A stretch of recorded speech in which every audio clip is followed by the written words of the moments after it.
하나님께서 오늘 우리들에게 주시는 말씀은 요한계시록 2장 18절에서 29절 말씀입니다. 제가 가진 성경으로 신약 401쪽에 있습니다. 한 절씩 번갈아 가면서 교독으로 봉독하도록 하겠습니다. 제가 18절 말씀 봉독합니다. 두아디라 교회의 사자에게 편지하라. 그 눈이 불꽃 같고 그 발이 빛난 주석과 같은 하나님의 아들이 이르시되, 내가 내 사업과 사랑과 믿음과 섬김과 인내를 아노니 내 나중 행위가 처음 것보다 많도다. 그러나 내게 책망할 일이 있노라. 자칭 선지자라 하는 여자 이세벨을 내가 용납함이니 그가 내 종들을 가리켜 꽤 행음하게 하고 우상의 제물을 먹게 하는도다.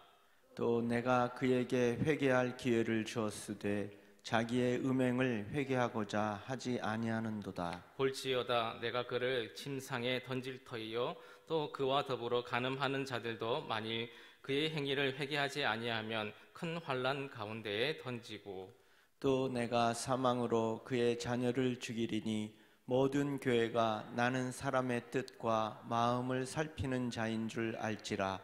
내가 너희 각 사람의 행위대로 갚아주리라. 두아디라에 남아있어 이 교훈을 받지 아니하고 소위 사탄의 깊은 것을 알지 못하는 너희에게 말하노니 다른 짐으로 너희에게 지울 것은 없노라.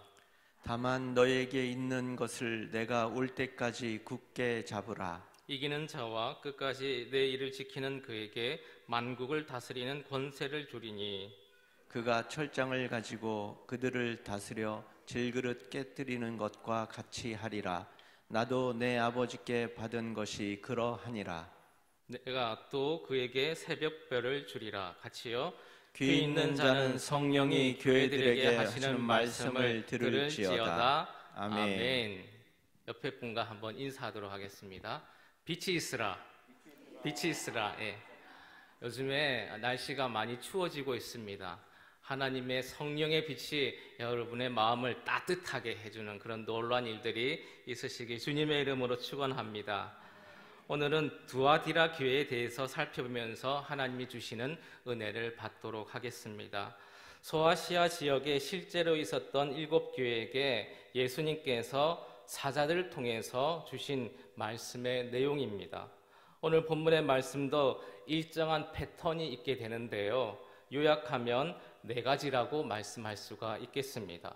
첫째로는 예수님이 누구인지에 대해서 우리들에게 알려주고 있습니다. 둘째, 그 교회가 잘하고 있는 점에 대해서 알려주고 있습니다. 세 번째로 그 교회가 잘못하고 있는 점에서 우리들에게 알려줍니다. 마지막 부분에는 그 교회를 향한 예수님의 약속을 전해주십니다. 그러고 보니까 우리들도 말씀을 듣거나 아니면 하나님께 기도할 때에 이런 자세가 있으면 좋겠습니다. 내가 믿는 예수님, 하나님이 누구신지에 대한 바른 생각을 갖는 것이 매우 중요합니다. 두 번째로 내가 요즘 주님 앞에서 바르게 살아가고 있는 삶의 모습이 무엇인가를 한번 살펴보시는 것이 좋겠습니다. 혹시 주님이 나를 칭찬하실 만하고 계속 주님 앞에서 견지하고 살아야 되는 그런 모습이 어떤 것이 있는지를 우리들이 살펴보아야 합니다. 세 번째로는 우리들이 기도하고 말씀을 묵상하게 되면 책망받을 만한 일들을 성령님께서 우리들에게 주실 때도 있다는 것이죠. 그리고 우리가 붙들어야 될 하나님의 약속은 무엇인가를 한번 점검해 볼 필요가 있습니다. 요한계시록에 나타나는 주님이 주시는 그 말씀은 주님이 교회를 다루어 가시는 모습입니다.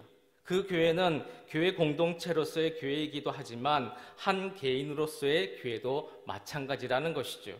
주님이 우리를 다루어 가실 때에도 그와 같은 방법으로 다루어 가실 것이라는 그런 생각을 해볼 필요가 있습니다. 두아디라 교회에 주시는 예수님 말씀을 살피면서 오늘 우리 교회에게도 주시고 그리고 또한 우리 자신에게 주시는 음성이라는 마음으로 사모하면서 이 말씀을 듣기를 간절히 주님의 이름으로 축원합니다. 오늘 특별히 생각해 봐야 될 단어들이 있습니다. 특별히 거룩이라는 단어입니다. 우리들이 거룩이라는 단어만 들어도 어느 정도 이미지가 우리들에게 있을 수가 있습니다. 그러나 이 거룩이라는 이미지에서 약간 우리들이 바꿀 게 있는데요.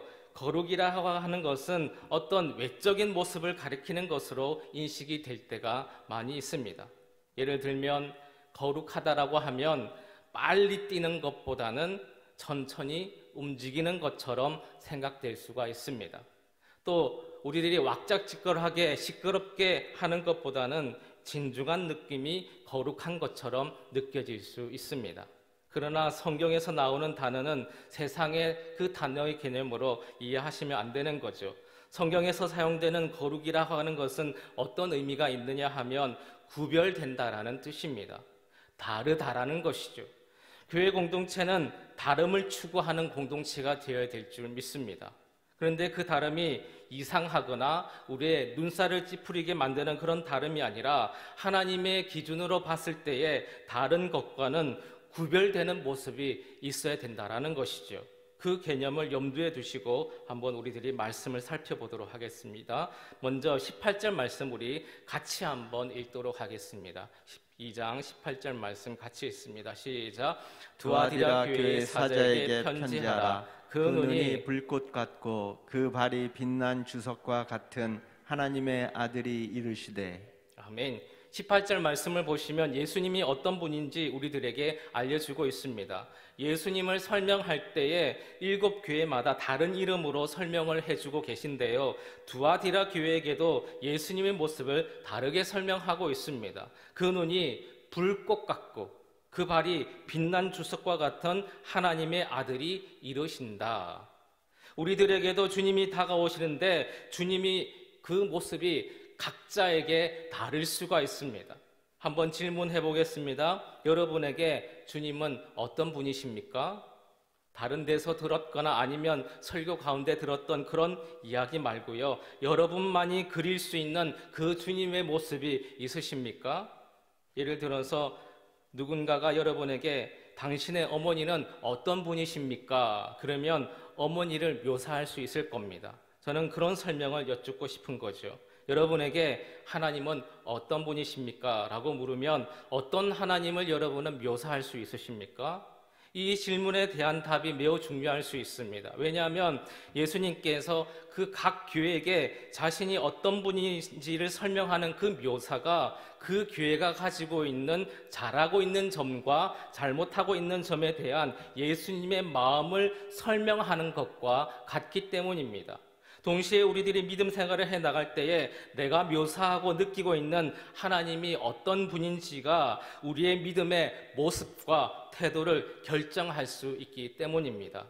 어떤 분은 기도할 때 왜 간절히 하나님 앞에 그렇게 눈물을 흘리며 목청 놓아 부르짖을까요? 그 기도 제목을 들어보면 말도 안 되는 기도 제목입니다. 저런 기도 제목은 상식적으로 되어지지 않을 그런 기도 제목인 거죠. 그런데 왜 그 기도 제목을 하루 이틀이 아니라 몇 년 동안 놓치지 않고 울부짖으면서 기도할까요? 그분에게 하나님은 내가 터무니없는 그런 기도 제목으로 상식적으로 되어지지 않을 것 같지만 하나님께서 원하시긴만 한다면 이 문제는 이루어지고 말 거야 라고 하는 하나님에 대한 그런 믿음이 있기 때문에 그런 기도를 할 수 있는 것 아니겠습니까? 왜 나는 하나님 앞에 기도할 때 간절히 메어 달려서 울부짖으며 기도하지 않을까요?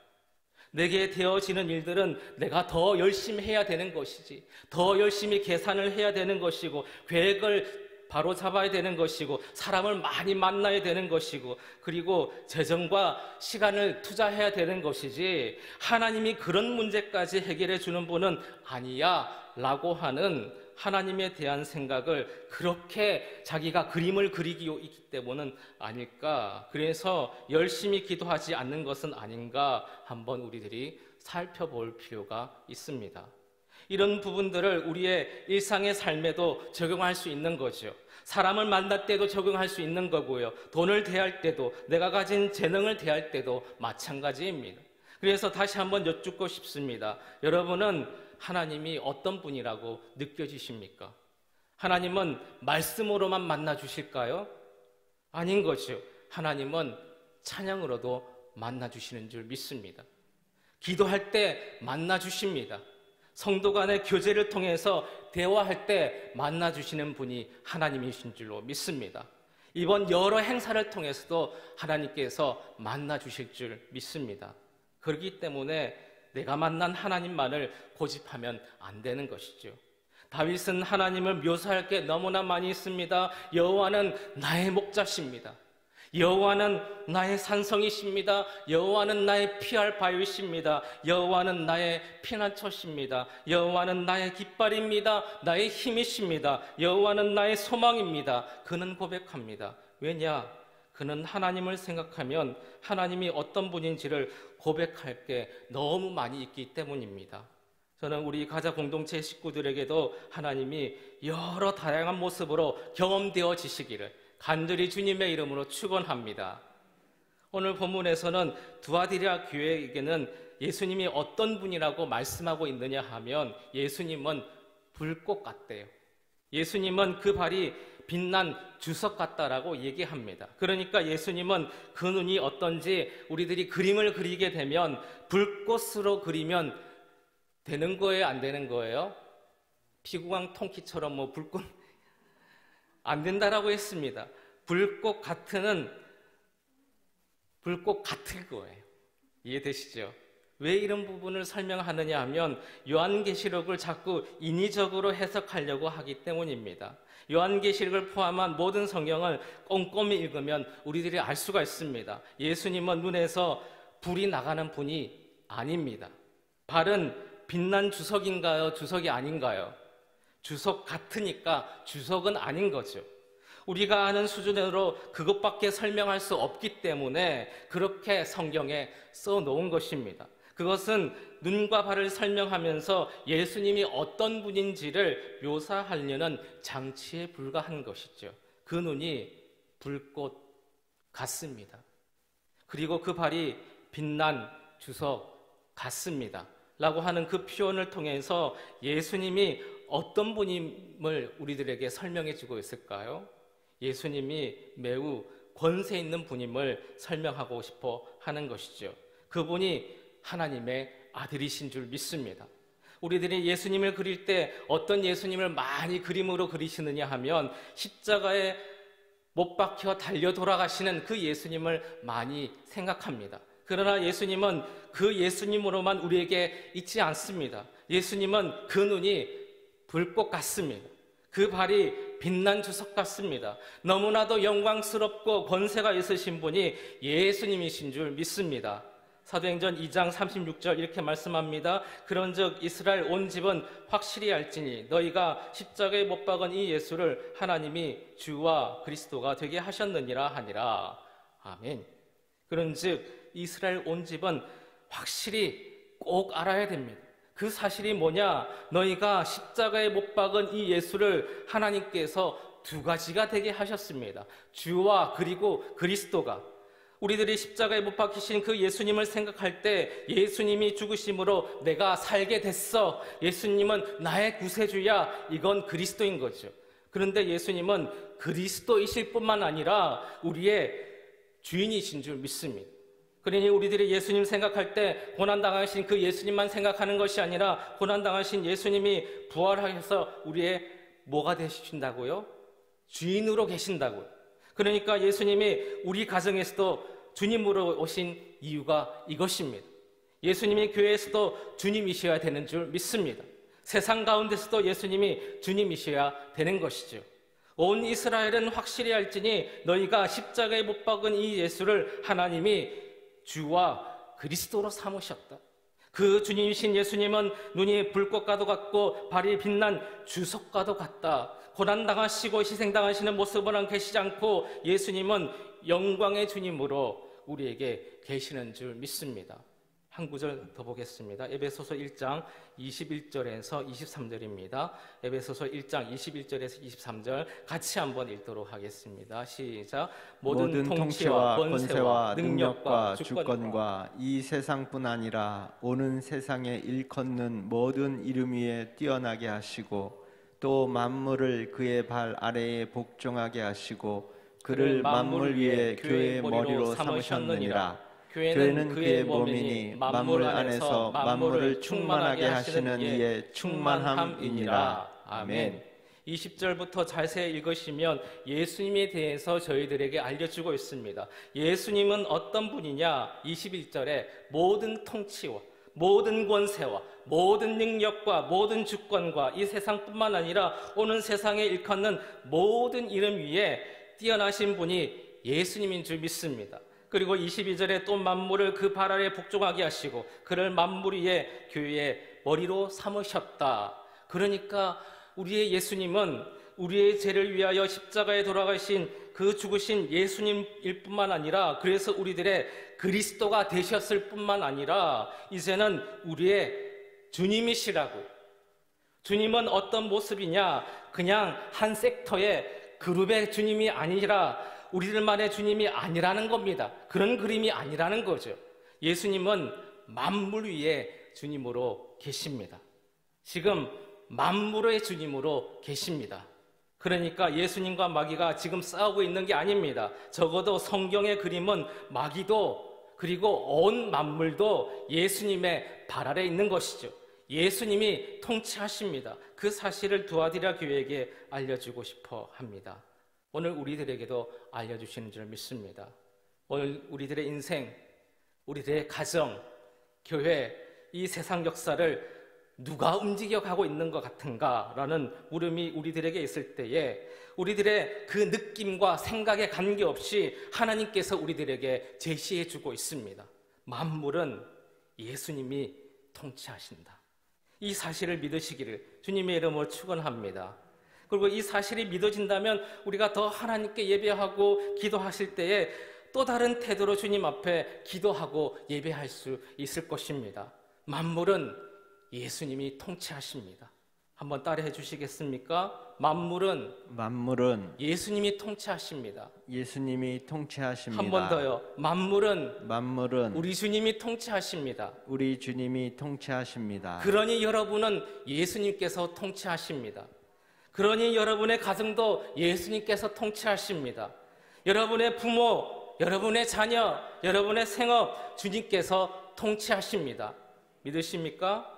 그분 앞에 우리가 예배하고 기도하는 것입니다. 그런데 우리는 이런 생각을 하는 거예요. 맞습니다. 이 교회에서 이 교회 예배하러 왔을 때 이 안에서는 예수님이 통치한다고 해드릴 수가 있습니다. 그런데 우리의 가정과 세상은 아닌 것 같습니다. 이런 마음이 우리들에게 많은 거죠. 그래서 우리에게 믿음이 필요한 거죠. 우리는 그렇게 느껴지지도 생각되지도 않기 때문입니다. 그런데 주님은 그렇지 않다 말씀합니다. 그래서 믿음은 그렇게 느껴지지 않는 내 생각을 내려놓으셔야 됩니다. 그리고 하나님의 생각을 품는 이 싸움이 믿음의 싸움입니다. 여러분, 우리들이 믿음의 사람이라는 것을 어떻게 표현할 수 있을까요? 외적인 모양으로 보시면요, 예배당에 나오는 것, 여기서 예배드리는 것 구별할 수가 없습니다. 정말 하나님이 나의 인생을 통치하고 있다라고 믿으시는지, 그래서 내가 느꼈던 것들을 포기하고 하나님의 생각으로 그것을 바라보기 시작하시는지, 그리고 그 정도가 어떠하든지 그것을 인정하시면서 그대로 살아가려고 몸부림치시는지 우리의 믿음을 점검해야 되는 것입니다. 만약에 그 사실이 믿어진다면 우리의 눈이 밝아질 겁니다. 그리고 그 마음에 우리의 빛이 들어오실 것입니다. 또 우리의 불확실한 미래를 주님께 드리는 새로운 시도를 하게 될 것입니다. 그 주님이 나의 주님이심을 믿는 믿음이 꼭 있으시길 간절히 주님의 이름으로 축원합니다.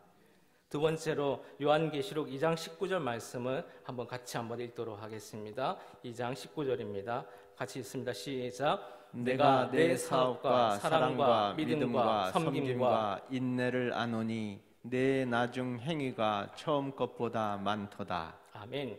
주님께서 두아디라 교회를 보시면서 칭찬하는 내용입니다.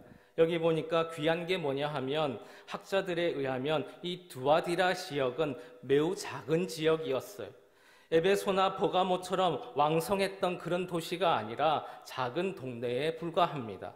그다지 유명하지 않습니다. 작은 곳에 있는 교회니까 그 교회가 작은 시골 교회 같은 그런 모습 아니겠습니까? 기억할 것은 눈이 불꽃 같은 그 주님께서 그 작은 교회도 주목하고 계시다라는 것이죠. 작은 교회 안에 어떤 일들이 일어나게 되느냐 하면 내 사업과 사랑과 믿음과 섬김과 인내를 알고 있다. 교회의 크기와 관계없습니다. 이 교회는 거룩한 교회였습니다. 구별되이 하나님 앞에 하나님의 일들과 믿음과 사랑과 섬김, 인내에 있어서 하나님의 편을 들고 있다라는 것이죠. 또 하나의 특징이 뭐냐 하면 내 나중 행위가 처음보다 더 좋다라는 것입니다. 이게 우리의 믿음의 특징이 되어야 될 줄 믿습니다.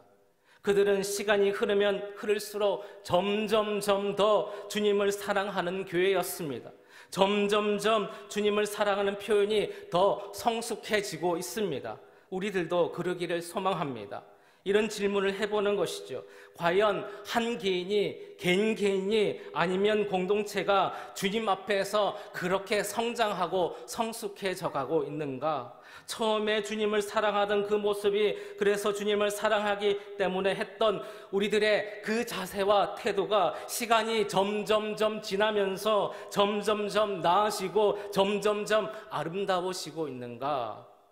예수님을 믿는 믿음을 성경이 어떻게 표현하느냐 하면 예수님 믿고 거듭났다라고 얘기합니다. 거듭났다라는 것은 다시 태어났다라는 것이죠. 태어난 모든 존재는 성장하고 자라나야 되는 것입니다. 우리들도 예수님을 믿었다라는 것은 예수님 때문에 우리가 거듭났으니 이제 예수님 안에서 자라나고 있어야 되는 거예요. 하나님이 보시기에 수준이 1, 2였다면 3, 4로, 하나님 앞에서 그 수준이 5, 6이었다면 7, 8로 자라나야 되는 것입니다. 우리들이 주님을 섬기면서 믿음으로 사는 것보다 세상 방법으로 사는 것이 더 빠르고 유익한 것이라고 생각하면서 세상을 향해서 점점점 나아가는 것이 아니라 어떤 인내를 요구하고 섬김과 사랑, 믿음을 요구하시든지 간에 나중 행위가 처음보다 더 나아져서 성숙해가는 우리들 되기를 간절히 주님의 이름으로 축원합니다. 2장 20절, 21절 같이 한번 읽도록 하겠습니다. 20절, 21절입니다. 시작. 그러나 내게 책망할 일이 있노라. 자칭 선지자라 하는 여자 이세벨을 내가 용납함이니 그가 내 종들을 가리켜 꾀어 행음하게 하고 우상의 제물을 먹게 하는도다. 또 내가 그에게 회개할 기회를 주었으되 자기의 음행을 회개하고자 하지 아니하는도다. 아멘. 그들에게 책망할 문제가 생겼습니다. 그렇게 하나님을 위해서 참고 서로 사랑하고 그것이 변하지 않는 태도로 지냈던 그들 안에 이런 일이 생겼다는 거죠. 자칭 선지자라고 하는 이세벨이 나타났습니다. 여자 이세벨은 그 종들에게 어떤 곳으로든 설득해서 행음하게 했습니다. 행음했다라는 것은 어느 순간부터 그 공동체 안에 자꾸 이상한 논리로 다른 마음을 주어서 하나님이 아닌 다른 길로 가게 했다라는 것이죠. 여기에 행음이라는 단어는 세상적인 단어로는 육체적인 불륜을 얘기합니다.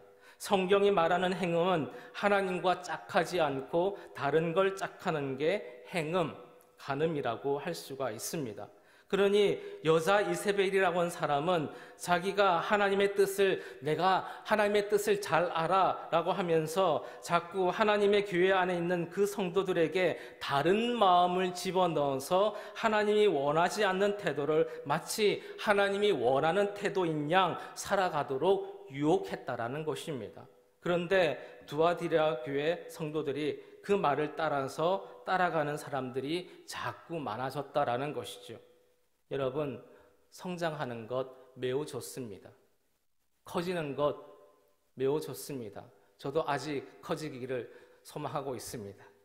그러나 커지는 것이, 성장하는 것이 우리가 하나님 앞에 바른가를 담보할 수는 없습니다. 우리가 큰 교회 다니는 것 대부분 사람들이 좋아하지 않습니까? 그러나 큰 교회를 다니는 것으로 내 믿음이 바른가를 담보할 수는 없는 거죠. 우리가 유명한 목사님의 말씀을 듣는다는 것, 그것 때문에 내 믿음이 바른가를 담보할 수는 없습니다. 우리가 더 하나님 앞에 진지하게 여쭤봐야 될 것은 나는 내게 말씀하시는 그 하나님의 음성 앞에 민감하며 하나님이 원하시는 그 삶의 태도와 그 자세를 겸비하면서 살아가고 있는가, 진리를 바르게 붙들고 있는가라는 것입니다. 아니면 주변의 분위기 때문에, 의리 때문에, 지금까지 배워온 내 삶의 그 노하우와 경험 때문에 때로 하나님의 말씀이 분명히 나에게도 깨달아짐에도 불구하고 유혹에 넘어가고 있지는 않습니까? 그래서 하나님의 말씀이 아닌 다른 것들을 따르는 행음의 길을 걸어가고 있지는 않습니까? 한번 살펴보시기를 바랍니다. 여러분, 육체적인 간음이 무엇입니까? 분명히 그 남편은 알고 있습니다. 분명히 나의 아내만 사랑하고 있어야 된다는 것을 분명히 알고 있습니다. 그러나 그 마음의 유혹에 넘어가서 다른 여인을 따르는 게 행음인 것이죠. 하나님의 사람들이 그 일을 하면 안 된다는 것 모르지 않습니다. 그 일이 옳지 않다는 것 하나님이 우리들에게 알려주셨습니다. 그런데 나를 꾀는 여자 이셀벨과도 같은 어떤 사람들과의 그 관계 때문에, 그리고 내 마음을 충동하는 어떤 그것 때문에 알면서도 세상을 선택하는 것, 그것이 행음입니다. 재미난 것은 이세벨이 구약에도 등장한다는 것이죠. 아합 왕의 그 아내의 이름이 이세벨입니다. 아합 왕은 소심한 끼가 있었던 것 같아요. 저랑 비슷한 것 같습니다. 나봇이라는 사람이 포도원을 가지고 있는데 그 포도원이 너무 갖고 싶었습니다. 왕이니까 그냥 가져버리면 되는 거죠. 그런데 이 나봇이라는 사람이 하나님이 우리에게 주신 땅 함부로 왕이지만 당신에게 줄 수 없습니다 라고 고집을 피우니까 억지로 빼앗지를 못합니다. 집에서 끙끙 앓는 거죠. 옆에 있던 이세벨이 듣고 얘기를 해줍니다. 옆에서 부추기는 거죠. 아합 왕이시여, 당신은 왕이 아닙니까? 왕이면 당신 마음대로 다 할 수 있습니다. 이런 부추김에 아합이 나봇을 죽이고 그 땅을 빼앗아 버립니다. 그 역할을 했던 사람이 이세벨인 거죠. 아합은 다 알고 있습니다. 하나님 앞에서 이 길을 가면 안 된다는 것 다 알고 있습니다.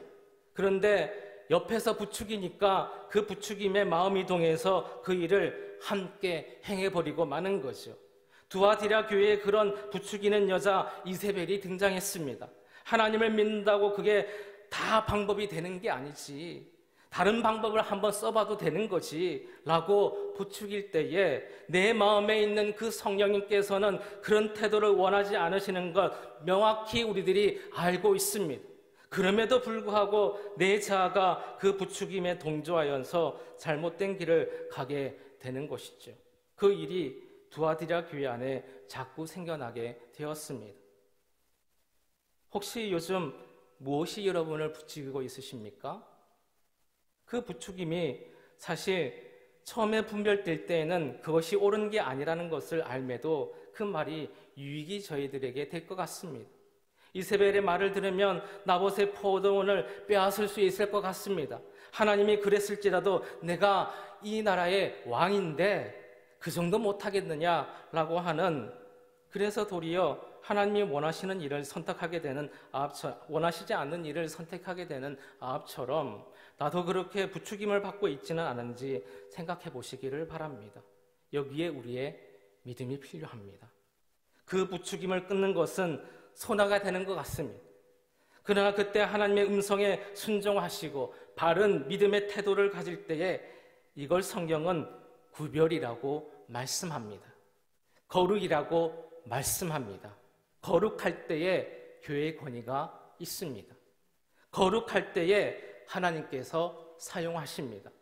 거룩이라 하는 말은 깨끗함과 관련이 있습니다. 디모데후서 2장 20절 21절을 이런 말씀이 있습니다. 한번 들어보세요. 하나님의 큰 집에 금그릇, 은그릇, 나무그릇, 질그릇이 있답니다. 여러분, 금그릇과 은그릇, 나무그릇과 질그릇 중에 어느 것이 제일 귀중한 그릇일까요? 다시요. 금그릇이 귀할까요? 아니면 질그릇이 귀할까요? 금그릇이 귀하다라고 우리는 보통 생각합니다. 그런데 다음 구절 21절에 이렇게 말씀하고 있습니다. 이런 것에서 누구든지 자기를 깨끗하게 하면 귀 쓰이는 그릇이 될 것이다. 우리는 금그릇이나 은그릇이냐, 나무그릇이냐, 질그릇이냐, 어떤 게 귀한지를 판단하는 삶을 살아가고 있습니다. 그런데 하나님은 그렇게 말씀하지 않는 것이요. 누가 크냐, 작으냐를 판단하는 게 아니라 누가 자기를 깨끗하게 하고 있느냐, 깨끗해야 귀한 그릇이다. 귀한 그릇은 깨끗해야 거룩한 그릇입니다. 깨끗해야 구별되이 쓰임을 받을 수 있습니다. 깨끗해야 하나님이 그를 권위 있게 사용할 수 있습니다.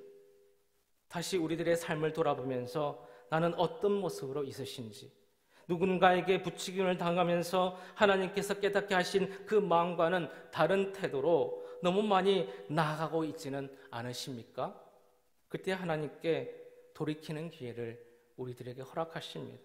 이세벨과 이세벨을 따랐던 그 사람들은 돌이키는 기회를 받아들이지 않았습니다. 그러나 이 시간 왜 하나님께서 우리들에게 이 말씀을 주실까요? 저와 여러분은 돌이키시라고요. 저와 여러분은 돌이키시를 주님의 이름으로 축원합니다. 너무 멀리 가기 전에 주님이 원하시는 그 자리로 돌아오는 우리들 되라고요. 너무 멀리 가기 전에 예배하는 자리에 다시 그 예배 자리에 돌아오시라고요. 너무 멀리 가기 전에 기도하는 자리에 다시 돌아오시라고요. 너무 멀리 가기 전에 전도했던 그 전도의 자리에 다시 돌아오는 우리들 되시라고요. 사랑하는 여러분, 여러분을 축복합니다. 여러분이 이 땅을 다스리시는 하나님의 자녀들답게, 그리고 이 땅에 권세 있는 하나님의 백성으로 살아가는 능력 있는 사람들 되시기를 간절히 주님의 이름으로 축원합니다. 하나님 아버지, 깨끗해야 귀한 그릇이다. 깨끗해야 거룩하다. 깨끗해야 내가 쓸 수 있다 말씀해 주십니다. 깨끗한 하나님이 쓸 수 있는 귀한 그릇 되게 하여 주시옵소서. 나를 부추기는 것들 멀리하게 해주시며 하나님의 뜻을 붙잡고 십자가의 그 표대를 붙잡고 살아갈 수 있는 저희들의 삶 되게 하여 주시옵소서. 예수님의 이름으로 기도드립니다. 아멘.